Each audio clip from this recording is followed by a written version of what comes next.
வணக்கம். இன்றைக்கான காணொலியில் நம்ம என்ன பார்க்க போகிறோம் அப்படின்னா, முதல் செய்தியாக இந்தியாவோட பிரம்மோஸ் ஏவுகணைகள் அர்மேனியாவுக்கு போயிருக்கு அப்படின்ற ஒரு தகவல் இன்டர்நெட்டில் நிறைய பேரால் பேசப்பட்டுக்கிட்டு இருக்கு. அது என்ன அப்படின்றதையும் அது மட்டும் இல்லாமல் கொஞ்சம் நாட்களுக்கு முன்னாடி சில மாதங்களுக்கு முன்னாடின்னு கூட சொல்லலாம், பாரத் சக்தி அப்படின்னு சொல்லி ஒரு யூடியூப் சேனல் இருக்குது. இந்த யூடியூப் சேனலில் இந்தியாவோட ஏவுகணைகள் மேனுஃபேக்சர் பண்ணக்கூடிய அந்த இடங்களுக்கே நேராக போய் இன்டர்வியூ எடுப்பாங்க. இந்தியாவோட higher officials, for example chief of navy, அப்புறம் சீஃப் ஆஃப் ஏர்ஃபோர்ஸ், இந்த மாதிரி நபர்கள் கூட எல்லாம் சேர்ந்து இன்டர்வியூ எடுத்து சில முக்கியமான தகவல்களை வெளியிடுவாங்க. இந்த யூடியூப் சேனலில் ஒரு வீடியோ ஒன்று பதிவிடப்படுது. அந்த வீடியோவில் பாரத் எலக்ட்ரானிக் லிமிடெட், இந்தியாவில் இருக்கக்கூடிய ரேடார்ஸ், எலக்ட்ரானிக் வார்ஃபேர் சிஸ்டம்ஸ் எல்லாத்தையுமே இவங்க தான் மேனுஃபேக்சர் பண்ணுறாங்க அண்ட் கம்யூனிகேஷன் டிவைசஸ். இந்த கம்பெனி தான் ELM அப்படின்னு சொல்லக்கூடிய இஸ்ரேலோட எல்டார் ரேடார்ஸ். நம்ம ஏற்கனவே பேசியிருப்போம், MF-STAR அப்படின்னு சொல்லக்கூடிய ஒரு ரேடார் வந்து ரொம்ப அட்வான்ஸ்டானது, அதை நம்மளோட ஃப்ரிகேட்ஸில் இண்டெக்ட் பண்ணுறோம் அப்படின்னு. இந்த ரேடாரோட ரேஞ்சை பற்றி பேசுகிறப்ப ஒரு முக்கியமான தகவலை வெளியிட்டிருக்காரு. அது எல்லாரையும் ரொம்ப ஆச்சரியப்படுத்தியிருக்கு. அது என்ன அப்படின்றதையும் தான் பார்க்க போகிறோம். நான் உங்கள் ஆகாஷ், தமிழ் பொக்கிஷம் வழங்கும் டிபி டிஃபென்ஸ். முதல் விஷயம், பிரம்மோஸ் ஏவுகணையோட எக்ஸ்போர்ட்லேருந்து ஆரம்பிக்கலாம். இந்த பிரம்மோஸ் ஏவுகணையை நம்ம இந்தியாவில் மேனுஃபேக்சர் பண்ணிக்கிட்டு இருக்கோம். கிட்டத்தட்ட 70% மேலே இந்த பிரம்மோஸில் இருக்கக்கூடிய காம்பனன்ட்ஸ் எல்லாமே இண்டிஜினஸாக தான் பண்ணிக்கிட்டு இருக்கோம். கூடிய சீக்கிரம் இதை 90% 100% கொண்டு போகிறதுக்கும் நம்ம முயற்சி பண்ணிக்கிட்டு இருக்கோம். இப்போ இந்த பிரம்மோஸை 100% நம்ம என்ன தான் இந்தியாவில் மேனுஃபேக்சர் பண்ணாலும் இன் ஃப்யூச்சர் இந்த ஏவுகணையை நம்ம எல்லாருக்குமே எக்ஸ்போர்ட் பண்ணிட முடியாது. இந்தியாவோட நண்பர்கள் அப்படின்றத தாண்டி ரஷ்யாவோட நண்பர்களாகவும் அவங்க இருக்கணும். அப்படி இருந்தால் மட்டும்தான் நம்ம இந்த ஏவுகணைகளை எக்ஸ்போர்ட் பண்ண முடியும். இந்தியாவும் ரஷ்யாவும் இணைந்து தான் எக்ஸ்போர்ட் டீலில் சைன் பண்ணுவாங்க. அப்படி இருக்கிறப்ப அர்மேனியாவுக்கு பிரம்மோஸ் ஏவுகணைகள் போயிருக்கு அப்படின்னு சொல்லி ட்விட்டரில் நிறையவே நபர்கள் நியூஸை பதிவிட்டுக்கிட்டு இருந்தாங்க. அது மட்டும் இல்லாமல் இமேஜஸையும் சேர்த்து போட்டுக்கிட்டு இருந்தாங்க. இப்போ இது வந்து என்ன அப்படின்னு பார்த்தீங்கன்னா, இது ஒரு ஃபால்ஸ் கிளைம். எந்த ஒரு பிரம்மோஸ் ஏவுகணையும் இப்போதைக்கு அர்மேனியாவுக்கு போய் சேரலை. அது மட்டும் இல்லாமல் Armenia Sukhoi Su-30 fighter jet operate பண்ணுது. இந்த சுகாயிலேருந்து லான்ச் பண்ணக்கூடிய பிரம்மோஸ் ஏவுகணைகள் இந்தியா தந்திருக்கு அப்படின்னு சொன்னது அதுவும் முற்றிலும் போய். இப்போ இந்த சுகாய் போர் விமானத்திலேருந்து நம்ம பிரம்மோஸ் ஏவுகணைகளை லான்ச் பண்ண முடியும் அப்படின்றதுனால சுகாய் விமானங்கள் ஆப்ரேட் பண்ணக்கூடிய எல்லா நாடுகளாலையும் இதை செஞ்சிட முடியும்னு கிடையாது. ஏன் அப்படின்னு பார்த்தீங்கன்னா, சாதாரணமாக ஒரு ஏவுகணையை ஒரு விமானத்திலேருந்து லான்ச் பண்ணுறப்ப ப்ளக் அண்ட் ப்ளே மாதிரி டிசைன் பண்ணுவாங்க. இல்லை அது வேறு ஒரு ஏவுகணையாக இருக்குது. ஃபார் எக்ஸாம்பிள் ஒரு ரஷ்யன் ஏவுகணையில் நம்ம யூரோப்பியன் ஏவுகணை இன்டெகிரேட் பண்ணுறோம் அப்படின்னா அது ப்ளக் அண்ட் ப்ளேவாக இருக்காது. அது கொஞ்சம் நிறைய மாடிஃபிகேஷன்ஸ்லாம் பண்ண வேண்டியது இருக்கும். பட் இந்த பிரம்மோஸ் அப்படின்றது முற்றிலும் சாஃப்ட்வேர் மட்டும் அப்படின்றது கிடையாது. சாஃப்ட்வேரில் மாடிஃபிகேஷன் பண்ணுறதை தாண்டி விமானத்தோட ஹார்ட்வேர்லையும் மாடிஃபிகேஷன்ஸ் பண்ணணும். விமானத்தில் இவ்வளவு எடை அதிகமான ஏவுகணையை தாங்கக்கூடிய அளவுக்கு அதோட பெல்லியில் சில மாடிஃபிகேஷன் பண்ண வேண்டியது இருக்குது. இந்த மாதிரியான மாடிஃபிகேஷன்ஸை நம்ம விமானத்தில் பண்ணாமல் இந்த ஏவுகணை இன்டெகிரேட் பண்ணுறது அப்படின்றது முடியாத காரியம். சாஃப்ட்வேரில் யார் வேணாலும் இன்டெகிரேட் பண்ணிடலாம். பட் விமானத்தோட எக்ஸ்டர்னல் ஹார்ட் பாயிண்ட்டை ஸ்ட்ரென்தனிங் பண்ணக்கூடியதுன்றது அது வேறு லெவலு. அதனால நம்மளோட உதவி இல்லாமல் ஆர் நம்மளோட கைடன்ஸ் இல்லாமல் எந்த ஒரு கண்ட்ரியாலையும் பிரம்மோஸ் ஏவுகணையை சுகாய் போர் விமானத்துலேருந்து லான்ச் பண்ண முடியாது. அதுதான் உண்மை. ஸோ அர்மேனியாவுக்கு இந்த ஏவுகணைகள் போயிருக்கு அப்படின்றது முற்றிலும் தவறான தகவல். இந்த மாதிரி ஏகப்பட்ட தகவல்கள் பரவிக்கிட்டு இருக்கும் இன்டர்நெட்டில். நம்ம தான் கொஞ்சம் உஷாராக இருக்கணும். இப்போ அடுத்து இஸ்ரேலோட MF-STAR ரேடாருக்கு வருவோம். இந்த MF-STAR அப்படின்றது ப்ராஜெக்ட் 15B அப்படின்னு சொல்லக்கூடிய நம்மளோட டெஸ்ட்ராயர் போர் கப்பல்களில் இருக்குது. அது மட்டும் இல்லாமல் அடுத்து நம்ம தயாரிச்சுக்கிட்டு இருக்கிற நீல்கிரிஸ் கிளாஸ் ஃப்ரிகேட்ஸ்லையும் இருக்குது.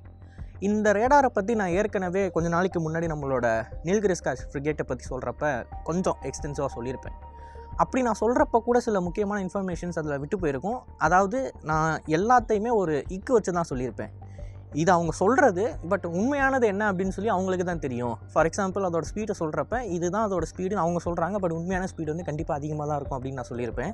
இந்த மாதிரி ஒவ்வொன்றிலையும் இக்கு வச்சு சொல்கிறப்ப பாரத் சக்தி அப்படின்ற யூடியூப் சேனலில் பாரத் எலக்ட்ரானிக் லிமிட்டடோட முக்கியமான நபர் ஒருத்தர், அவர் வந்து இக்கு வைக்காமல் போட்டு உடச்சிட்டாரு.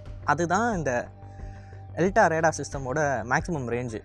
இப்போது இதை பொறுத்த வரைக்கும் இது IAI அப்படின்னு சொல்லக்கூடிய ஒரு நிறுவனத்தால் உருவாக்கப்படுது. IAI அப்படின்றது இஸ்ரேலோட ஒரு நிறுவனம். இந்த நிறுவனத்தோட நம்ம டைப் வச்சு தான் இந்தியாவில் பாரத் எலக்ட்ரானிக் லிமிடெட் பெங்களூர் ஃபெசிலிட்டியில் தான் நம்ம இஸ்ரேலோட MF-STAR ரேடாரை மேனுஃபேக்சர் பண்ணிக்கிட்டு இருக்கோம். சில காம்பனன்ட்ஸ் அவங்க கிட்டேருந்து டேரெக்டாக வரும், சில காம்பனன்ட்ஸை நம்ம இன்னோஸாக டெவலப் பண்ணுவோம் இந்த ரேடார் சிஸ்டமுக்கு.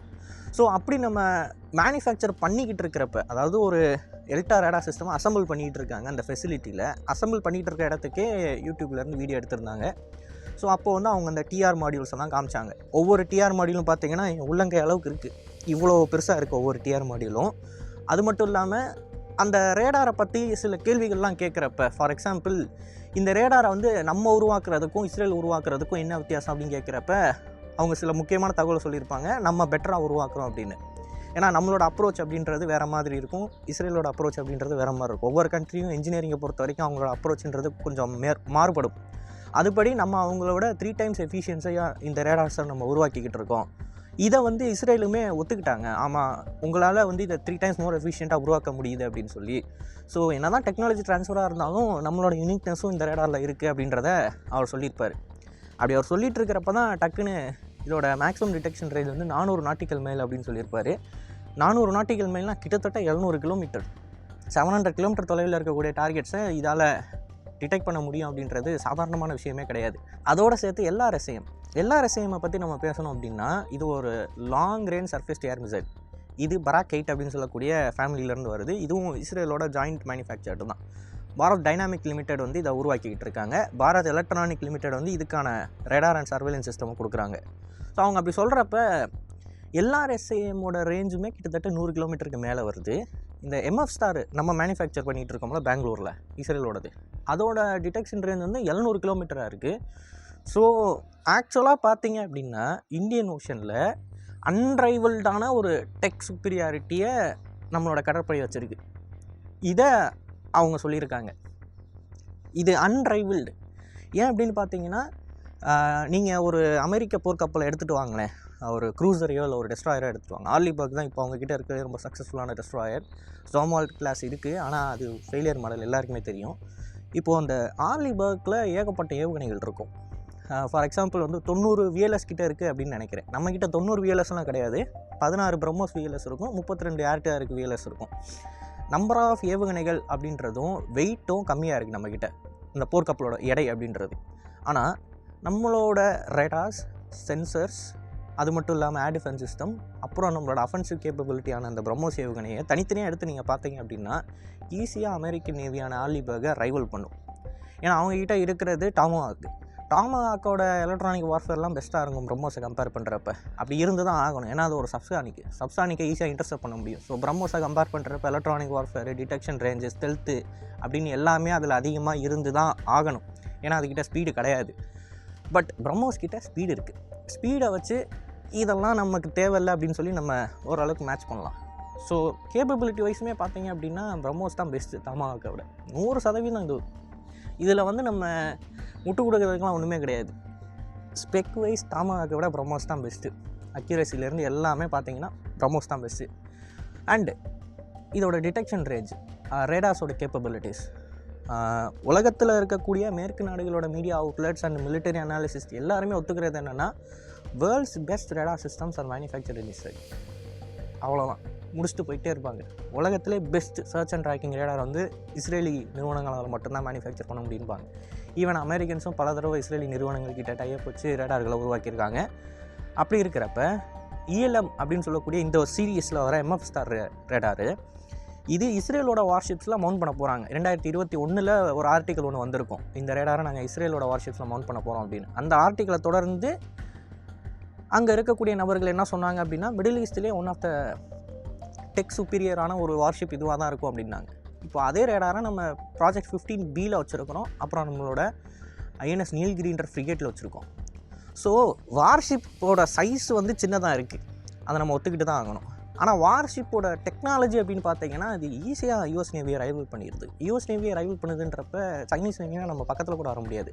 அஃப்கோர்ஸ் அவங்களோட நம்பர்ஸ் அதிகம் அண்ட் அவங்களோட ஒவ்வொரு டெஸ்ட்ராயர்ஸோட VLS கவுண்டெல்லாம் அதிகம். ஆனால் அவங்களோட எய்ம்ன்றது வேறு. நம்ம இந்த ப்ராஜெக்ட் 15Bயில் இருக்கக்கூடிய VLS கவுண்ட்டு அப்புறம் இதோட சைஸை வச்சு நம்ம என்ன சொல்கிறோம் அப்படின்னா, இந்தியன் ஓஷன் IOR ரீஜனில் நாங்கள் ஆப்ரேட் பண்ண போகிறோம் அப்படின்றோம்.